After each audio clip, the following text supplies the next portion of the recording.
চাপের মুখে পূর্ণাঙ্গ তালিকা প্রকাশ। পাশ হলো নবম জাতীয় পে স্কেল, মূল বেসিক সর্বনিম্ন ২৯,৫০০ টাকা সহ অবসরকালীন সুবিধা ৯০% ঘোষণা।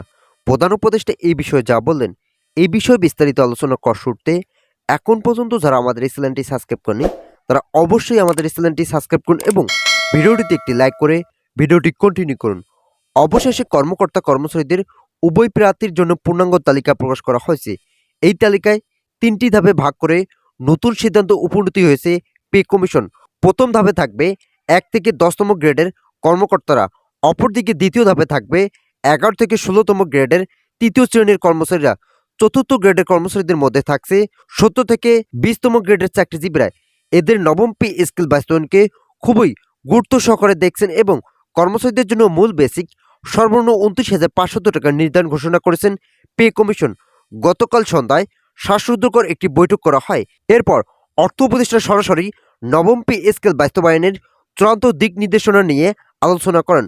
অর্থ উপদেষ্টা বলেন, সরকারি চাকরিজীবীদের জন্য নবম পে স্কেল বাস্তবায়ন করতে হলে গ্রেড সংখ্যা পরিবর্তন করতে হবে। তাই গ্রেড সংখ্যা পরিবর্তন করে ১৫টি রাখার জন্য সিদ্ধান্ত নেওয়া হয়।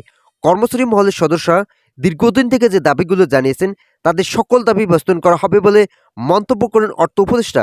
তিনি বলেন, আমরা যেহেতু নবম পে স্কেল বাস্তবায়ন করতেছি, সেক্ষেত্রে সরকারি চাকরিজীবীদের সকল দাবি পূরণ করব। আমরা চাই একজন ঊর্ধ্বতন কর্মকর্তা যেভাবে তাদের ভাতাগুলো পেয়ে থাকেন ঠিক একই পদ্ধতিতে অনুসরণ করে কর্মচারী মহলের সদস্যরাও যেন ভাতার সঠিক সময় এবং ন্যায্যতার মাপকাঠি হিসেবে পায়। সেই পথে হাঁটছে অন্তর্বর্তীকালীন সরকার এবং তা দ্রুত কার্যকরী নতুন সিদ্ধান্ত গ্রহণ করা হয়েছে। ভিডিওটির এই মতো পর্যন্ত এসেও এখন পর্যন্ত যারা আমাদের চ্যানেলটি সাবস্ক্রাইব করেনি তারা অবশ্যই আমাদের চ্যানেলটি সাবস্ক্রাইব করে পাশে থাকা বেল আইকনটি অল করে দিন। অবসরকালীন ভাতা কত শতাংশ বৃদ্ধি করা হবে এই বিষয়ে সাংবাদিকরা যখন অর্থ উপদেষ্টাকে জিজ্ঞেস করেন তখন অর্থ উপদেষ্টা বলেন যে ৯০% পেনশন সুবিধা চালু করার নতুন সিদ্ধান্ত গ্রহণ করা হয়েছে। বর্তমান ২০১৫ সালে অষ্টম বেতন স্কেলে কর্মকর্তা কর্মচারী উভয় ৪৫% পেনশন সুবিধা পেয়ে থাকেন। এটা বর্তমান সময়ে অত্যাধিক কম বলে বিবেচনা করা হয়। নবম পে স্কেল বাস্তবায়নের জন্য নতুন একটি সিদ্ধান্ত গ্রহণ করা হয়। এতে থাকছে বাড়ি ভাড়া, চিকিৎসা ভাতা ও যাতায়াত ভাতা সহ সকল ধরনের ভাতা বৃদ্ধির নতুন খসড়া, যেখানে সরকারি চাকরিজীবীদের পেনশন সুবিধার ৯০% উল্লেখ করেন কর্তৃপক্ষ।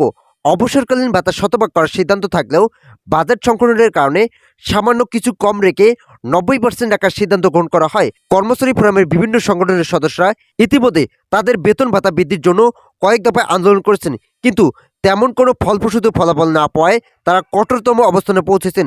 তাই অন্তর্বর্তীকালীন সরকার দ্রুত নবম পে স্কেল কার্যকরের জন্য চেষ্টা চালিয়ে যাচ্ছেন।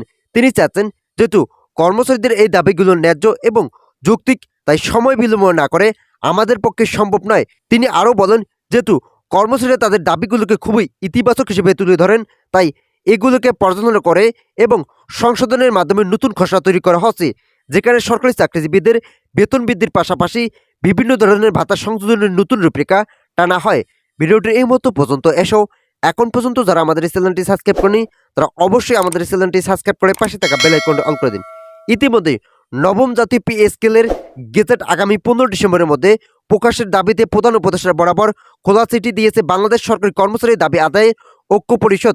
সচিবালয় কর্মচারীদের জন্য আলাদা ভাতা নয়, বরং সবার জন্য সমতা ভিত্তিক পে স্কেলে এখন জরুরি বলে চিঠিতে উল্লেখ করা হয়েছে। খোলা চিঠিতে বলা হয়, বাংলাদেশ সরকারি কর্মচারীর দাবি আদায় ঐক্য পরিষদের একটি জাতীয় ভিত্তিক সংগঠন।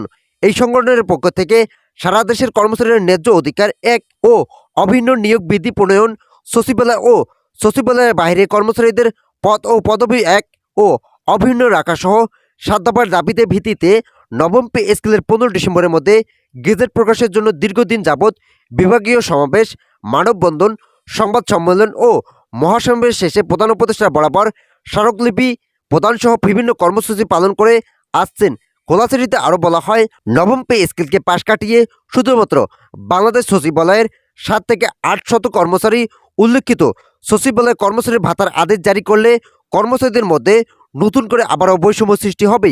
কাজেই সচিবালয় কর্মচারীদের জন্য কোনো বিশেষ ভাতা প্রদানের আদেশ জারি না করে কর্মচারীদের মধ্যে বৈষম্য নিরসনের লক্ষ্যে নবম পে স্কেলের ১৫ ডিসেম্বরের মধ্যে গেজেট প্রকাশের জন্য অর্থ সংগঠনের পক্ষ থেকে জোর দাবি জানাচ্ছি। তো আজকের এই ভিডিওটি এ পর্যন্ত। আশা করি ভিডিওটি থেকে অনেকে উপকার পেয়েছেন। যদি উপকার পেয়ে থাকেন তাহলে অবশ্যই আমাদের এই চ্যানেলটি সাবস্ক্রাইব করে পাশে থাকা বেল আইকনটি অন করে দিন।